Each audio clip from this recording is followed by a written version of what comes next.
Hello everybody, welcome to my channel. If you're new here, hi, my name is Kaizen Tshego, and if you're an oldie but a goodie, hey girl, hey. Okay, let's get into today's video. One of the questions that I get asked most frequently is whether or not someone should relax their hair, and if so, what products should they use? Usually this comes from a lot of people who've watched this video or this video, and they reach out to me via the comment section in these videos, or they DM me on my Instagram page. When I get these questions, my first inclination is to usually understand why they are opting to relax their hair. As much as I am an advocate for people who relax their hair, I honestly would not recommend it as your first approach or your go-to if you have had natural hair for a very long time and if you do not have experience with managing or maintaining relaxed hair. The people will then respond and they'll, give me their reasoning, and what I then go to is giving them the list of options. Relaxer being one of them, but not being the only thing that we discuss in the conversation. So, because of the frequency of this question that I always get, I thought, why not just package all of these insights into a video and leave them on my channel for anyone else who might find it helpful, who's also considering a transition and is wanting to transform the state of their hair from natural to whatever else it may be that we will be discussing today.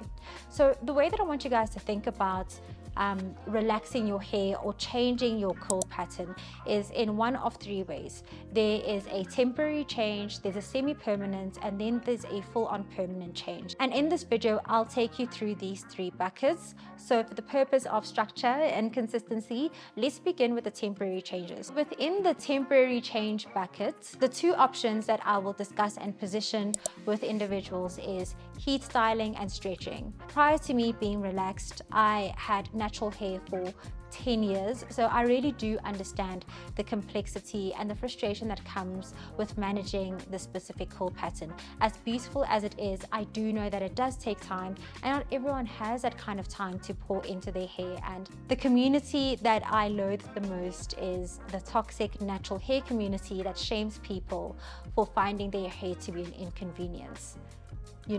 It's just unacceptable, and I don't even understand why people live and exist to spew hate and to spew judgment on people who are being vulnerable about what they are struggling with, as opposed to helping those individuals out.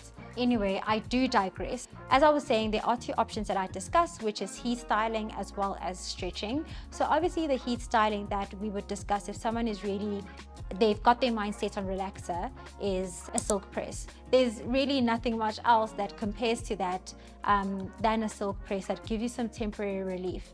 I've also seen some videos of content creators who actually are straight naturals, and these are individuals who opt to have or wear their natural hair straight most often. The other option would then be stretching. And within stretching, we obviously discuss things like twist outs, bantu knots, braid outs, and these I would say are much more familiar or common with natural hair people, because that's how you literally maintain, preserve, protect your hair. I think the next thing that I want to discuss in the temporary measures is like a protective style, which is something that I love the most and I used to do the most when I was natural. That, as well as the stretching, which is just tucking your hair away, forgetting about it, not letting it be in the way of your mind, your sight, so that you can, I guess, protect it and also prolong, let me not say prolong, but kind of provide temporary relief from the stress of taking care of your hair. So within this bucket, some of my favorite hairstyles are wigs. I love wigs a lot. If you see me on the channel in a wig, child, I am done with my hair. I'm at my wit's end, and I'm trying to forget that it exists until I've gathered enough strength to come back to it and to do something with it. So wigs are my favorite, and I used to talk about this a lot when I had natural hair, where I would say, I actually loved wigs and sew-ins. I found my most growth with wigs and sew-ins, and funny enough, I came across another video of this lady who's got like bum length hair, and she was basically talking about how she believes in a wig more than she believes in herself. She literally lives in cornrows and she just puts wigs on. Another thing that I also just want to mention is that there are probably additional things within these buckets that I might not have knowledge of or insight of. I only speak of things that I am comfortable with and that I am familiar with. And my hope is that my community and my tribe carries me with the alternatives. So for example, in the first bucket that we covered, which is the temporary options, I've covered 3. There's probably a myriad of other things that could be recommended to individuals. And my hope is that when you watch this channel, you recommend it down below. As an FYI guys, I really don't mind people sharing tips, giving me tips, giving the community tips. In my previous videos, I always mentioned that, you know, we are a sum of the parts. So we are only as strong as a community as all of our collective voices. I as an individual do not know everything, and I lean on you guys watching, especially the experts in hair care, to actually comment and to tell me I've experienced this respectfully. Obviously, you know, everything done should be done with respect, and it will be accepted and tolerated and appreciated on this channel. So, and I also just want to say to my subscribers, guys, if you do see someone giving me a tip or respectfully correcting, let's not attack that person. This is not the platform or the channel or the environment I'm trying to create where we are not teachable. Let's have teachable hearts. Let's give people the platform and the opportunity to express themselves respectfully and helpfully, should those opportunities arise. So that's what I wanted to mention before we go into the second bucket, because I've noticed a little bit of, commotion since I've come back to filming and posting on my channel. So just an FYI, rules of engagement in this community are as what I've just mentioned. Okay, let's move on to the second bucket. So in the semi-permanent options, there are 3 things that I am aware of. There are texturizers that someone could explore. There's also keratin treatments. There's also the Japanese straightening. Actually, there's 4. And then the last one that I know of is a texture release. These last 2, I'm not going to speak of. Texture release and the Japanese straightening or smoothing, I know of them. I do not know how they treat hair. I've never tried them, so I'm not going to speak on them. The 2 that I will speak on that I'm familiar with and that I've done research on and seen or tried are texturizers as well as keratin treatments. So with a texturizer, it's very much applied like a relaxer, and you can also keep it on your hair for longer. It doesn't burn your scalp, but what it does is it does loosen your curls quite a bit. There is no going back. There is no reversion once you apply a texturizer. As you apply it more and more, your curls will become looser and looser. There are some people who I've seen on TikTok who've applied texturizers. We've seen as texturizer, it's not relaxer on the box and it has straightened their hair. I've heard of people who sleep with texturizer because it's so mild. I do not recommend that. Another thing I want to mention about texturizers is they are really lovely, especially if you don't want to commit to like the straight limp look that relaxers give you, is that despite them being lovely and a great alternative to relaxer, is that your hair is still going to be dry, your hair is still going to be brittle, your hair is still going to be susceptible to breakage. So you do still need to take care of your hair as if you were still natural, because it will still have that curly texture. It won't be straight hair. So in this transition, you actually can still keep your natural hair products. Just be less heavy-handed with them because your curl pattern has loosened, and instead of being, for example, like a 4C by now, you're probably like a 4A or even a 3C for some who didn't have a 4C curl pattern to begin with. Texturizers can actually be applied at home. They are actually much safer to administer, self-administer, than a relaxer is, because they do not burn the scalp and they are actually also not as harsh. So a lot of people recommend that if you are going to go down the route of relaxing your hair or doing some chemical treatment to your hair, that you do a texturizer instead of a relaxer, just because of how mild it is. Keratin treatments are great in a sense that you actually do go back to your natural curl pattern once the product washes off. This I haven't seen someone do at home, and if they do it at home, it is usually administered by someone who's actually like a hairdresser. So it's very hard to do a keratin treatment on yourself. It's something you must go to the salon for, and unfortunately it does carry a very hefty price tag. So that's also something to consider should you be wanting to go down the route of a keratin treatment, is depending on the length of your hair. I know that that's how hair salons in Johannesburg, especially in the north, how they price is the length of your hair, the thickness of your hair. You can expect to pay anything north of 850. I'd say that you should budget probably around 1,000, 1,500 if you go to a credible place, and they also trim your hair. The good thing about this is that although keratin treatments do have a very hefty price tag, they also do last for quite a long period of time. So depending on how frequently you wash your hair, the effects of the keratin treatment can last anywhere between 2 to 4 months. So you can literally budget getting 3 in a year, and that will set you back 3,000 Rand.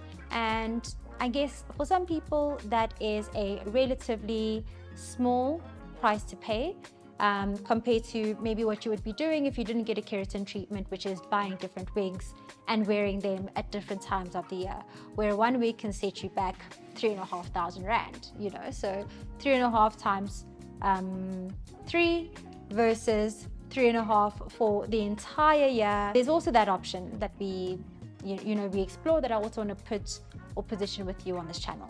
What I've also read with keratin treatments is that the more you reapply them, the longer they actually stay onto your hair. So you actually will get to a point where you can extend or prolong the life or the effectiveness of the keratin treatment for 6 months.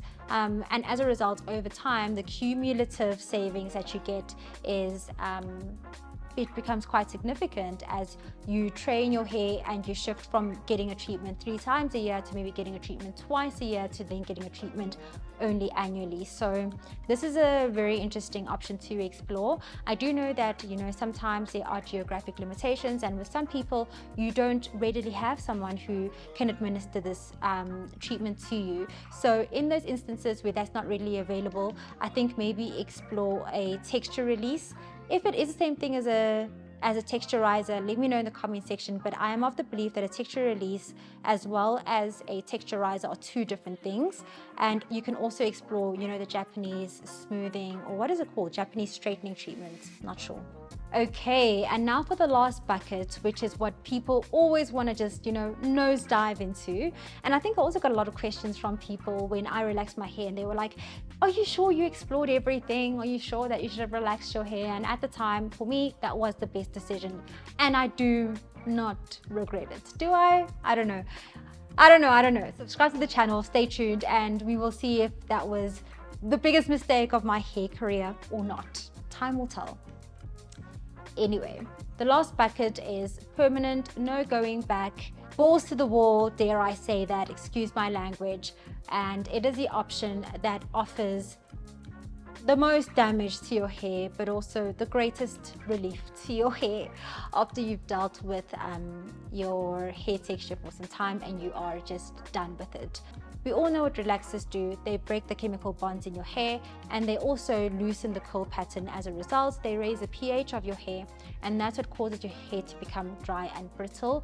But it's in general, it's just a very harsh process that chemically alters the curl pattern of your hair, especially depending on how long you leave it on your hair. Within relaxers, there are 2 products types that I'd like to mention. The first one is blowout, and the second one is relaxer. So blowout, the way you must just think about it is it's literally an in-between between a texturizer and a relaxer. So it is much harsher than a texturizer from my understanding, and it offers some kind of like relief to someone who doesn't want to go all the way with a relaxer and lose all of the volume of their hair, but they also do not want the natural hair state anymore. So that is the option in permanent. And then the second option is relaxer. And then within the relaxer realm, there are 2 types of relaxer. There is lye, and then there is no lye relaxer. So when you purchase relaxers, it will say on the box that this is a lye relaxer, or it will say that this is a no lye relaxer. The very easy way to distinguish between lye and no lye and which one would be best for you is to understand what the fundamental differences are. The good thing about lye relaxers is that they are very effective. These are products that work very quickly, they straighten your hair very quickly, so they are on and off your hair in a very short period of time, leaving out the risk of, contamination with your scalp and all of the adverse effects of that. The only issue with lye relaxers is that the pH is so high that it will aggravate your scalp should it touch your scalp. And obviously, because you are relaxing your hair, there will be contact with your scalp, but I think the most important thing is limiting the duration of the contact with your scalp. But wherever the lye relaxer touches your scalp, it will irritate you immensely. The next category of the relaxed hair products is no lye, which we probably all grew up on. Chances are when you got your first relaxer, you had a no lye relaxer. Think about Beautiful Beginnings, think about the ORS system, Dark and Lovely. These are all majority no lye. But if you are wanting to try out, a no lye, the one that you get from like a Discam or a Clicks, I use ORS. It looks like this. And you've probably seen it in my video. If you watch this video, it's a step-by-step of how I relax my hair at home. Just as an FYI, it was the first time that I relaxed my hair filming this. My technique has changed significantly since this, and the biggest thing that I've done, maybe I should actually cover that in another video, actually. Yeah, let me pause lessons from this for another video. So subscribe so that you don't miss out on that. But in this other video, I'm just going to be giving advice and tips on if you're wanting to relax your hair at home, what are the do's and don'ts, what are the things to consider, and things to invest in so that your relaxed hair journey is always fruitful. So let's put a pin on that one. We'll circle back. No lye relaxers have a lower pH, which is more gentle on the scalp. They take a much longer time to straighten hair. So you could think of them like they are gentle, like texturizers and blowouts, but they are not. They actually harsh and your scalp will burn. But they just give you a longer processing time, which gives you a longer time, and it gives you grace to apply the product. But I recommend you apply with a partner. And this I will cover in the other video. Another thing about no lye relaxers, unlike lye, they do make your hair incredibly dry. And if your hair is already susceptible of damage, breakage, I do not recommend no lye. I've had such a bad experience with breakage and hair damage with no lye relaxers, so I do not recommend it if your hair is already in a very bad state. What I would recommend is, if you do have dry, brittle hair, before you relax your hair, is that you just treat it, you pamper it, deep condition, all that good stuff, so that your hair is actually ready for that chemical transition. Because if it isn't and you apply no lye relaxer, your hair is just going to snap like literally straw. And again, with the same breath, I say after applying no lye, just like you deep conditioned before, deep condition after. I say all of this to say, getting a relaxer is great relief. It is possible to have healthy, relaxed hair. It is possible to have relaxed hair that retains length, as you've seen me be able to do that year on year, right? The only issue with relaxed hair is that the more you apply it, and if you overlap, and if you do not know what you're doing, you can damage your hair very, very quickly. I recommend that you go into the salon to get it done, and you are incredibly vocal when they burn your hair. In this next section, I want to talk about DIY versus going into the salon. If you are not a person who is comfortable or familiar with taking care of their hair at home, and I mean this like with natural hair. So if you're a person who goes and who outsources their wash days, or who outsources their protective styling, even like the simple ones like a braid out or a twist out, I do not ever recommend you doing your relaxer at home, no matter how much research you can do. If you've never been through the navigation of your hair, and you don't have that resilience of burning arms as you're working on your hair, you're not going to survive through the relaxed hair experience. So I don't recommend it. So it's for two different types of people. If you're comfortable with your hair, you might want to try doing a texturizer at home. You might want to try doing a blowout or relaxer at home. But with a very strong caveat that you have to have the post or the aftercare products on hand. It's important, pre and post. But if you're not a person who knows their way around their hair, who is not comfortable with taking care of their hair, just go to a salon. Save that money, go to a salon. Of the 3 buckets and the multiple options that I've provided on this video, choose one that resonates with you most. I would actually say work your way down. With relaxer being the last resort, and a silk press being your first option. And if you're not satisfied, if it's not lasting long enough, then gradually work all the way down this ladder, but don't just do nose dive into relaxer. I think that there's just so many other great options out there, and there's a way, as I've mentioned and covered in this video, where you can sustain the product, sustain the style rather, the longevity of it, and as a result paying less for it, you know, as your hair becomes heat trained or whatever the case may be. If you do all of this and you do decide that, okay, I've tried everything, or you know what, I'm 100% set on having relaxed hair, the one thing that I can say is stay on your maintenance, stay on your routinely trims, stay on your deep conditioning routine. It's even more important when your hair is relaxed to keep to a routine and make sure that your hair has the nourishment, whether it be protein treatments or it be you know, the bond repairs or moisture treatments. Once you relax your hair, once you chemically alter your hair will no longer feel the same. It will need more care, it will need more attention, it will need more trims, it will need less manipulation. So be ready for all of that before you take the plunge and you relax your hair. So ladies, there you have it. We've gone through the 3 different broad categories of what to do if you are considering changing your hair texture, whether your hair is frustrating you or you're looking for a change or whatever it may be. Think and consider all of these options in depth before jumping into one, but there are options. You don't need to suffer or struggle through, you know, the stress and the pain and the time it takes to take care of your natural hair. There are temporary and permanent relief options and solutions for you to explore. So never think that, oh my goodness, I'm stuck with this texture and it's driving me crazy. There's lots that you can do.